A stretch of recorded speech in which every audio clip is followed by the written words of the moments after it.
మన economic survey మనకున్నటువంటి top 5 challenges గురించి కూడా చెప్పింది. అవేంటో ఇప్పుడు చూద్దాం. Number 1, global fragmentation. ఒకప్పుడు ప్రపంచం మొత్తం వసుదైవ కుటుంబకంలా ఉండేది. కానీ ఇప్పుడు ప్రపంచంలోని అన్ని దేశాలు వాళ్ళ బార్డర్స్ని బాగా టైట్ చేశాయి. దీనివల్ల సప్లై చైన్స్ బాగా దెబ్బతిన్నాయి. రెండవది టెక్నాలజికల్ డిస్రప్షన్. ఈ మధ్య ఏఐ వచ్చిన తర్వాత ఒక రోజులో చేసే పనిని ఈ ఏఐ ఏజెంట్లు ఒక గంటలో చేస్తున్నాయి. తద్వారా జాబ్ సెక్యూరిటీ ఉందో లేదో తెలియదు. ఇక మూడవది స్కిల్లింగ్ అండ్ ఎంప్లాయ్మెంట్. మన దగ్గర యువత చాలా మంది ఉన్నారు, కానీ మన యువతకి రైట్ స్కిల్స్ ఉన్నాయా లేవా అనేది పెద్ద ఛాలెంజ్ అయింది. దీపం ఉండగానే ఇల్లు చక్క పెట్టుకోవాలి. సో మన యువతకి రైట్ స్కిల్స్ ఇచ్చి వాళ్ళని ఇప్పుడే సరైన దారిలో పెట్టాలి, లేదంటే ఫ్యూచర్లో చాలా పెద్ద బర్డెన్ అవుతుంది.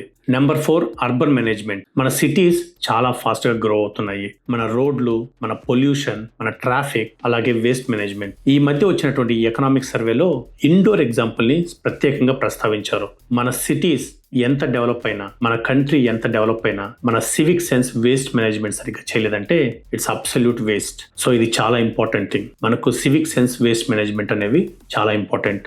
ఐదోది ప్రైవేట్ ఇన్వెస్ట్మెంట్. మన గవర్నమెంట్ క్యాపెక్స్ మీద బాగా ఖర్చు చేస్తుంది, అంటే ఇన్ఫ్రాస్ట్రక్చర్ మీద మెయిన్లీ. కానీ ప్రైవేట్ సెక్టర్ నుంచి ఆశించినంత విధంగా క్యాపెక్స్ ఇన్వెస్ట్మెంట్ జరగట్లేదు. వాళ్ళు వెయిట్ అండ్ వాచ్ మోడ్లో ఉన్నారు.